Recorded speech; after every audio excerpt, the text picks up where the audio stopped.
Hi Braiders families. This is going to be a quick video talking about how to intersperse your DTI trials.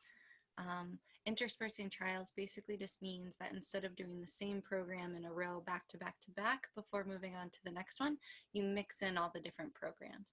So for instance, if your child is working on letter ID, number ID, and shape ID, instead of just doing numbers and then shapes and then letters, you would do a letter here and then a shape and then a number, and that you would keep mixing up the order so that they don't become very routine in how they answer, and it makes it a little bit more challenging for the students, but it also means that when they learn the skills that they've learned it better than they would have if they were just memorizing things for chunks of time.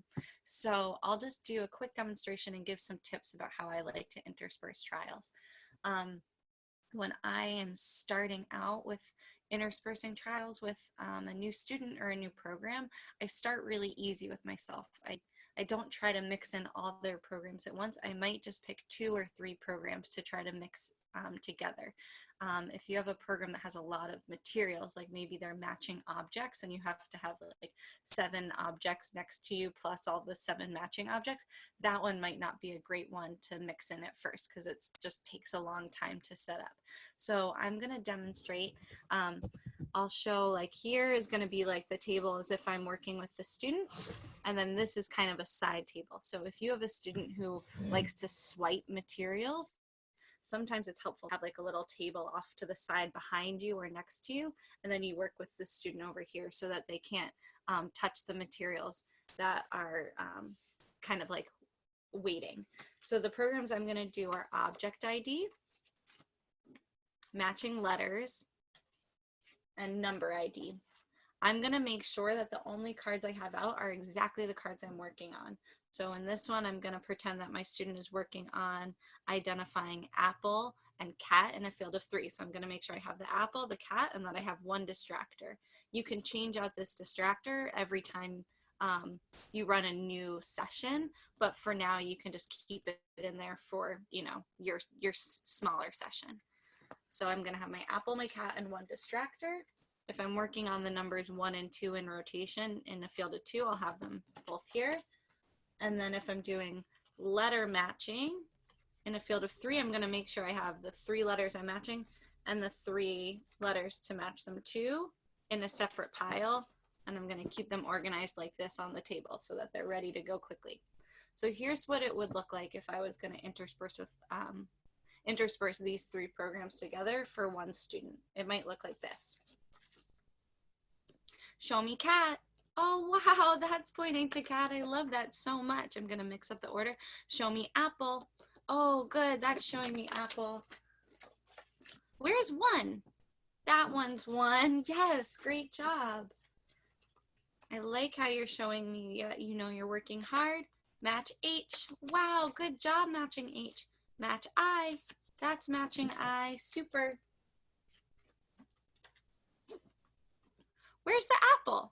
That's the apple. Good working.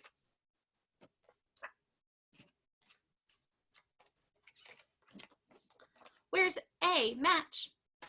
That's matching A. Good job. Where's 1? That's 1. So as you can see, I moved between all 3 programs pretty quickly. One thing I was always trying to do is to not go in the same order. That sort of defeats the purpose. So if I always say, where's the cat? Where's the apple? Where's 2? Where's 1? Where's A, I, and H? And then just start back at the beginning, even though I'm moving through the programs very quickly, a student might still learn that particular order of answers. So I'm going to always try to mix up where the cards are and what order I'm doing them in. I might do a letter, a number, and then an object ID, and then a letter, and then an object ID and a number. So the idea behind interspersing trials is that we keep it very mixed up so that the student can't just learn an automatic answer. They always have to be paying attention. One thing that you can also do if you have a student who works for like a small toy or a reinforcer, kind of like taking a mini break, what I might do is something like this to help myself slow down a little. I might say, where's cat? oh, that's the cat, great job, here's your toy. The student can have their toy that they're playing with, and that gives you a few seconds. Set up the next one. You can say, all right, my turn. Where's two? Oh, that's two. Good job. Here's their toy back, their smaller toy. And then that gives me a few seconds to set up my next round of cards. I borrow the toy again, say, all right, my turn. Match eye. Wow, good job matching eye. They get their toy.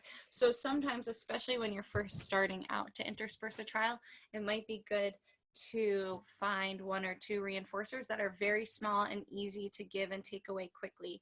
So things like the iPad or TV might be a little bit tricky, but something like a chew toy, a little shaker, something that they just like to fidget with, that could be a fun and easy way to transition and also give yourself a few extra seconds between trials. Well, good luck. I know it can be a little tricky. The best advice I can give when you're starting to intersperse trials is just take your time. The idea is to gain some speed, but it's like riding a bike. So first you start with one or two programs, mixing them in until you get comfortable, and then you can always add more and get faster naturally. All right, have a great day.